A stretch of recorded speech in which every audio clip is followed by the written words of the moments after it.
சர்வ வஷ்ய தன ஆகர்ஷண சங்கல்பம் என்ற ஒரு சக்தி வாய்ந்த மந்திரத்தை பற்றிய சிந்தனையை இப்ப நம்ம சிந்திக்க இருக்கிறோம்.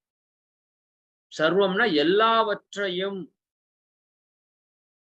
சரிங்களா? வசியம்னா என்ன? வசப்படுத்தக்கூடியது. அந்த மந்திரங்களுக்கு நிறைய சக்திகள் இருக்கிறது. அந்த மந்திரங்களை பீஜாட்சர மந்திரங்கள் என்று சொல்லுவாங்க. இந்த மந்திரங்களை பயன்படுத்தி அருள் செல்வத்தையும் பெருக்கிக் கொள்ள முடியும், பொருட்செல்வத்தையும் பெருக்கிக் கொள்ள முடியும். சரியா? இது எங்க போய் நல்லா வேலை செய்யும்னா, அந்த திருமண தடையா இருக்கு பாத்தீங்களா? அதுல நிறைய சக்சஸ் பார்த்திருக்கிறோம்.